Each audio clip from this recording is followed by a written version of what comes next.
All India सर्वे आप देख रहे हैं। कई महत्वपूर्ण सवाल, बीते हफ्ते जो कुछ हुआ, क्या जनता सोचती है, उन सवालों के जवाब उन्होंने क्या दिए हैं, ये जानना बेहद महत्वपूर्ण है। और वही सवाल हम लोगों से पूछते हैं लगातार ऑल इंडिया सर्वे में। अब आपको जल्दी से अगला सवाल भी बता देती हूं जो हमने पूछा है, क्या अविश्वास प्रस्ताव लाने का फैसला सही था विपक्ष का? जवाब हां कहने वाले 33%, लेकिन नहीं कहने वाले 51% हैं और 16% जो कह रहे हैं नहीं पता। लेकिन यहां ज्यादातर लोगों को यह लगता है कि जो अविश्वास प्रस्ताव लाया गया वो फैसला सही नहीं था।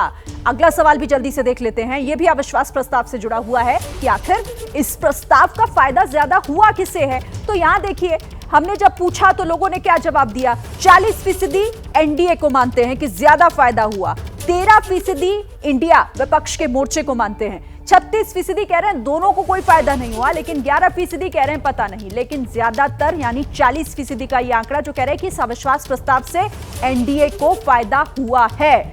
अगला सवाल भी आप जल्दी से देख लीजिए, फिर चर्चा को आगे बढ़ाएंगे। अगला सवाल है, अविश्वास प्रस्ताव से किस नेता को ज्यादा फायदा हुआ है? कौन सा लीडर जो ज्यादा, जिसके लिए यह फायदेमंद साबित हुआ? 48% जो प्रधानमंत्री नरेंद्र मोदी का नाम दे रहे हैं, 20% जो कह रहे हैं कि राहुल गांधी को इससे फायदा हुआ है, अमित शाह गृह मंत्री का नाम लेने वाले 6% हैं और 5% अन्य का नाम ले रहे हैं और 21% जो कह रहे हैं नहीं कह सकते कि किसको फायदा किसको नुकसान। लेकिन यहां भी ज्यादातर लोगों ने इस सवाल के जवाब में भी यानी 48% कह रहे हैं कि प्रधानमंत्री नरेंद्र मोदी को ज्यादा फायदा हुआ है इस अविश्वास प्रस्ताव से। सभी खास मेहमान हमारे साथ बने हुए हैं और मैं अंशुल जी आप ही से इसका जवाब लेती हूं, क्योंकि इसका मतलब इन तीनों सवाल का निचोड़ अगर निकाला जाए इस जवाब का, तो वो तो यही कहता है कि अविश्वास प्रस्ताव तो आप लोगों के लिए सेल्फ गोल हो गया, क्योंकि फायदा किसी और को मिल गया। जो कार्यपालिका की जवाबदेही होती है वो संसद की होती है।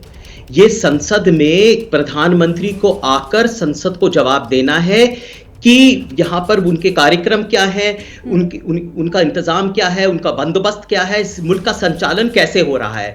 मणिपुर की दुर्घटना हो रही है, बार बार वहां से ऐसी खबरें आ रही हैं, लेकिन प्रधानमंत्री कई दिनों से, 3 महीनों से यहां पर एक तरह से मौन व्रत धारण किए हुए हैं, मौन संकल्प ले रखा था।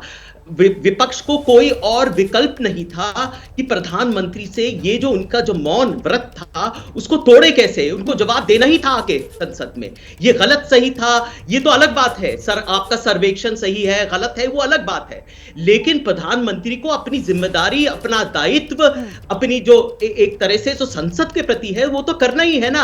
आप मुझे बताइए, आपने ये सवाल क्यों नहीं पूछा किसी से कि अगर 9 साल में प्रधानमंत्री संसद में सिर्फ 30 बार बोले हैं तो ये सही है कि गलत है? आपने ये सवाल क्यों नहीं पूछा? सवाल लिख कर देंगे, वही सवाल नहीं पूछे जाएंगे ना। देखिए सवाल, ये सवाल वही है, ये सवाल वही है जो जनता भी जिनका जवाब देना चाहती थी। अंशुल जी ये तय थोड़ी ना आप लोग करेंगे कि क्या सवाल हम पूछे क्या नहीं। इस पर जल्दी से जवाब दे दीजिए, फिर मैं राजीव जी से उसका जवाब दूं। जल्दी से अपनी बात पूरी करें। नहीं, ये भी तो सवाल उठता है ना कि क्यों इस तरह का उनका सियासी जो वक्तव्य इतना गिर गया है कि वो आप हमारे गठबंधन इंडिया को उसकी तुलना एक आतंकवादी एक संगठन से करेंगे, ईस्ट इंडिया कंपनी से करेंगे। ये भी तो उनका मर्यादा, आप अपनी बात जनता के मुंह में नहीं डाल सकते, आप अपने सवाल हमारे जरिए नहीं लोगों तक पहुंचा सकते। जो सवाल एक रिटोरिकल क्वेश्चन है शिरीन जी। ठीक है, देखिए आप ये कहते हैं कि आपने ये क्यों नहीं पूछा, मैं इस पे जवाब नहीं दूंगा, पहले ये सवाल पूछ कर आइए। ऐसे थोड़ी ना होता है। सर्वे का सवाल है, सर्वे का सवाल है, उस पर जवाब आप दीजिए, आपकी राय इस पर जो है वो बताइए जल्दी से। मैं राजीव जेटली जी के पास जाऊं। जी मैं सर्वे आपका समझ रहा हूं, मुझे जवाब देने का मौका दीजिए। एक और तरह से भी जवाब दे सकता हूं ना। मैं ये कह रहा हूं कि आपको ये पूछना चाहिए। भाई देखिए, यहाँ पर दायित्व प्रधानमंत्री का होता है, सरकार का होता है, कार्यपालिका के होती है कि आके मतलब ये नहीं पूछना चाहिए, ये नहीं पूछना चाहिए था कि अविश्वास प्रस्ताव जो विपक्ष लाया वो सही है या नहीं। ये सवाल आपकी नजरों में गलत हो गया, ऐसा तो नहीं हो सकता ना अंशुल जी। देखिए शिरीन जी, आप मुझे जरा बोलने का मौका दीजिए, आप औरों के हस्तक्षेप भी तो करिए ना उसी तरह। आप राजीव हैं, माननीय हैं, देखिए मुझे एक बोलने का मौका दीजिए। मैं ये सिर्फ ये कह रहा हूं कि प्रधानमंत्री शायद भूल गए हैं कि मर्यादा क्या है, संसदीय प्रणाली क्या है। आप विपक्ष को इतना बेइज्जत करेंगे, आप इतना बदनाम करेंगे और आप इतिहास को भी इतना विकृत करेंगे। आप कांग्रेस को ले आएंगे बार बार, आप बेचारे एओ ह्यूम को ले आएंगे, इतिहास के पन्नों में उसको वहां पर कहीं से निकाल कर ले आएंगे। अरे आप जानते भी हैं शहादत क्या होती है, आप जानते हैं भी कि इस मुल्क में खून बहाना क्या होता है। आप इतिहास को इतना ज्यादा विकृत करना चाहते हैं। और ये भारत छोड़ो आंदोलन में मैं पूछना चाहता हूं, इनका क्या योगदान था? अरे ये अंग्रेजों की परछाइयों में डरे छुपे बैठे थे इनके संगठन। और बात अविश्वास प्रस्ताव पर हो रही है तो अभी उस पर रहिए ना, उसी पर ठहर कर रहिए। रुकिए एक मिनट, अब मैं जवाब ले लूं राजीव जी से, ठीक है? जैसे ही घड़ी का काटा दोपहर 2:30 पे आए, बबीता जी का दिल सास बहू साजिश के लिए मचल जाए।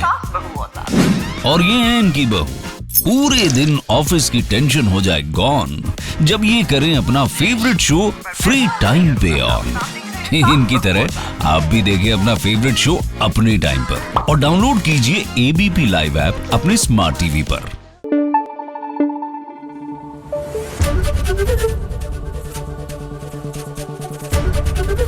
एबीपी न्यूज आपको रखे आगे।